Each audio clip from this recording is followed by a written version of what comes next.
I gave that girl 41 years of my life. 41 years of showing up, of fixing what was broken, of sitting in the cold bleachers of middle school gyms and driving through ice storms to make it to her school plays on time. And on the day she got married, she looked at me across that church foyer and said, "I already asked Uncle Ray to walk me down the aisle. You can just sit with the guests." My wife, her mother, was standing right there. She smoothed the front of her dress and said nothing. "I want you to understand something before I tell you the rest of this. I am not a man who cries easily. I grew up in Knoxville, Tennessee, in a house where my father believed that emotion was something you kept in your chest like a stone and carried quietly. I became a lot of things I swore I wouldn't, but I also became a man who learned, somewhere around his late 30s, that love is not a transaction. You don't give it expecting a receipt. The problem with that is, sometimes people take the love and spend it somewhere else. Her name is Sadie, my stepdaughter. I have called her my daughter since she was 4 years old when I first met her mother, Connie, at a church potluck in the fall of 1996. Connie was standing near the green bean casserole looking like she was somewhere else entirely. She had that quality, beautiful and unreachable at the same time. I was 42. I had been divorced for 6 years from a woman named Terry, and I had raised my biological son, Fletcher, mostly on weekends and summers. Fletcher was a good kid, serious, liked baseball statistics, and didn't talk much. He was 12 when I met Connie, and he was used to me being a little sad around the edges without knowing exactly why. Connie's first husband had left when Sadie was 18 months old. Just gone. No child support for the first 3 years, then sporadic checks, then eventually a court order that he ignored more than he followed. She didn't talk about him much. When she did, her voice had no anger in it, just a kind of exhaustion. Like she'd already used up all the feelings she had about the subject, and what was left was nothing. I mistook that for healing. I know now it was something else. We dated for a year and a half. I want to be honest here. I fell in love with Sadie before I was entirely sure I was in love with Connie. That sounds like a terrible thing to say.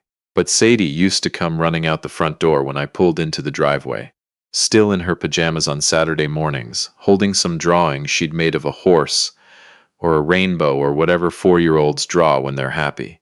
She'd shove it through the car window before I even turned the engine off.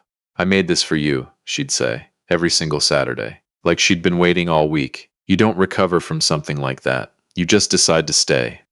I married Connie in the spring of 1998. Sadie was 5.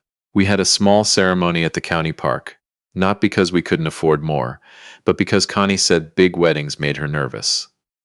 I thought that was about her first husband, the way people rebuild their comfort zones after something blows them apart. I told Sadie she could be the flower girl, and she wore a yellow dress, and spent the whole reception telling everyone she was the most important person, the party. I have a photo of her saying that to the caterer. The caterer is nodding very seriously. I was, for a while, the happiest I had ever been. The first few years were good. Not perfect. Nothing with kids and blended families is ever perfect, but good.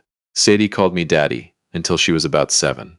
Then one summer, she visited her biological father in Phoenix. It was the first time she'd spent more than a weekend with him, and she came back and started calling me by my first name. Just like that. Overnight. I asked Connie about it. She said it was probably just a phase, that kids try on different things, that I shouldn't read into it.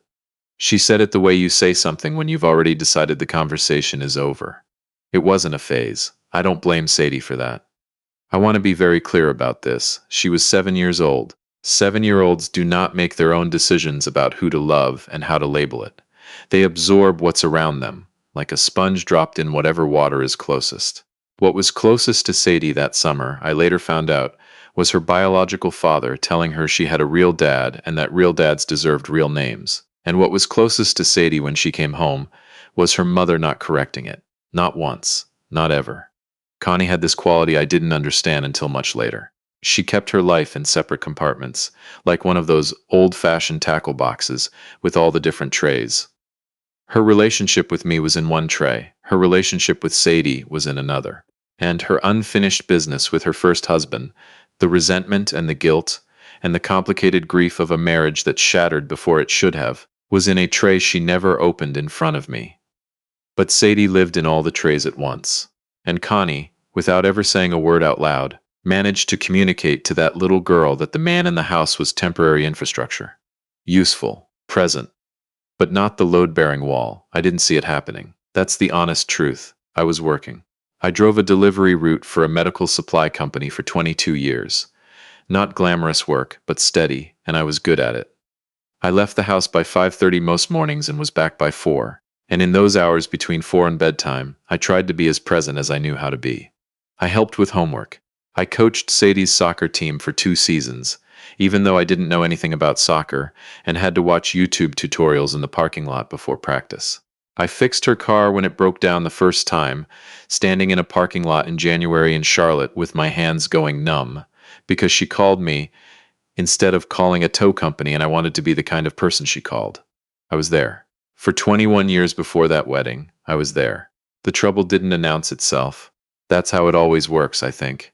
The slow damage never comes with a siren. It comes in small things. Sadie, as a teenager, rolling her eyes when I said something at dinner. Sadie not mentioning me when she gave a speech at her high school graduation. Thanking her mother. Thanking her biology teacher. Thanking her real dad in Phoenix, who, as far as I could count, had attended maybe 11 of her events in her entire life. I sat in the bleachers and clapped. What else do you do? I talked to Connie about it 3 times over the years. 3 real conversations, the kind where I sat her down and said, "Look, something isn't right here. I need you to hear me." The first time she said I was being too sensitive. The second time she said Sadie was going through something, and it wasn't about me. The third time, Sadie was maybe 17.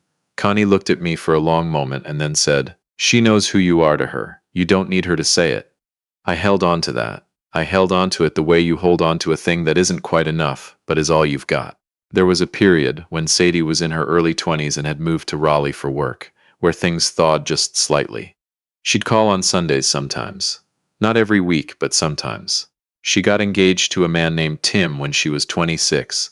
A decent enough guy, worked in insurance, liked college football, always shook my hand when he saw me. I thought things were moving in a better direction. I thought maybe time was doing what I couldn't. Connie and I flew to Raleigh in March to meet with the wedding coordinator. That was the word she used, coordinator.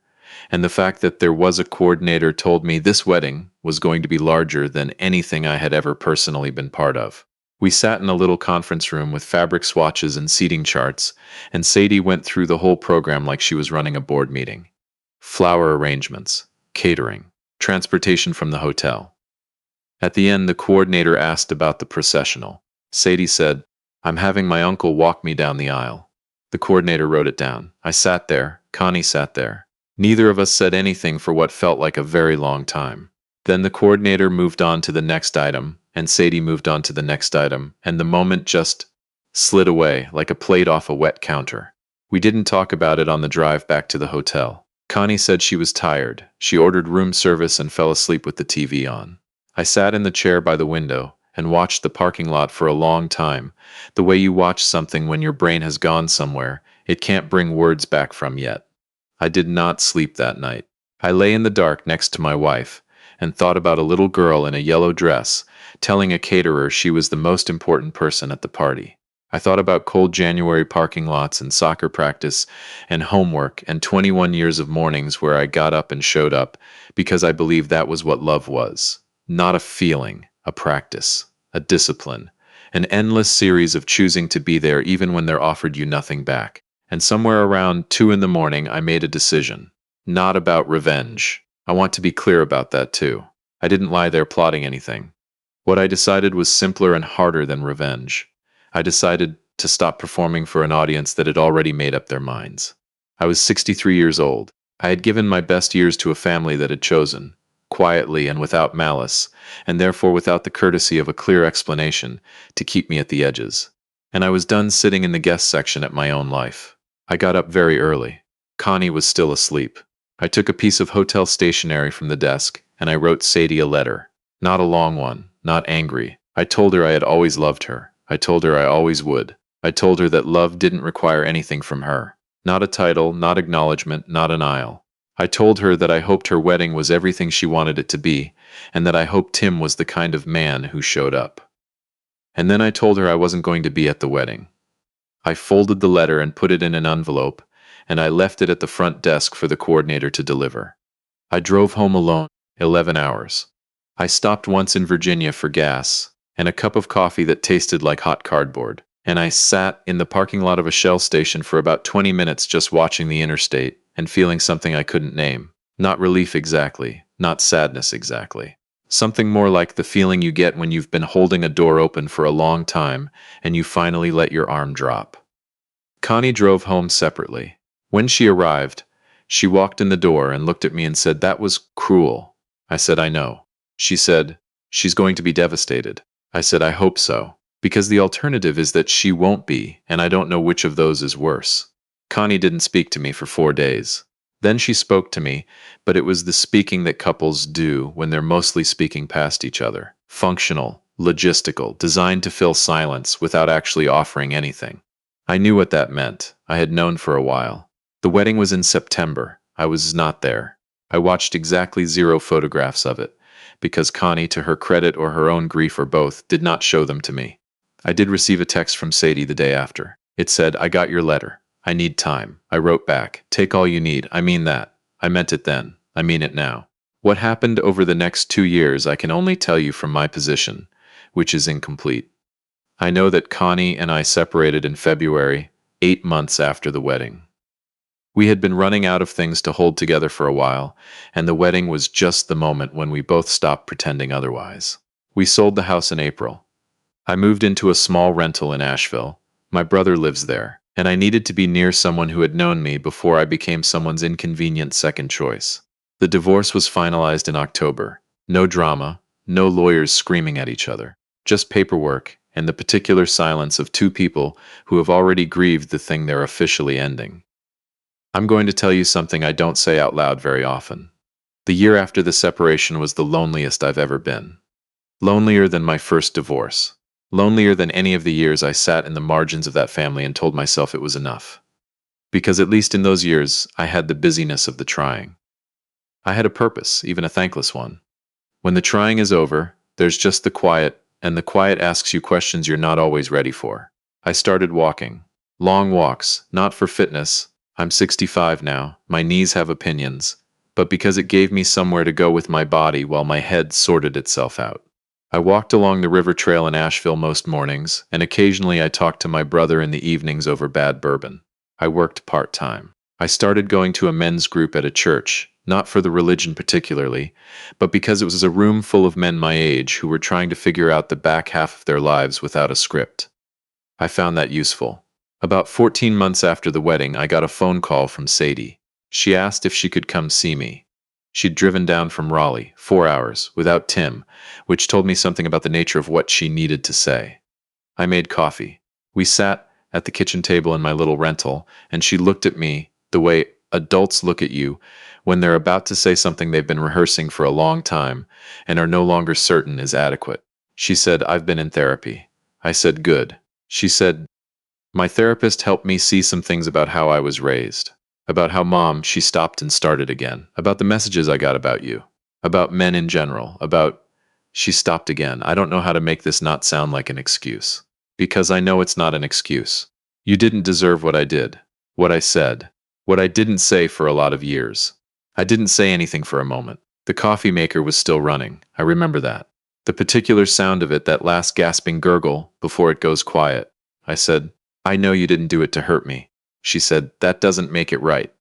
I said, "No, it doesn't." She cried some.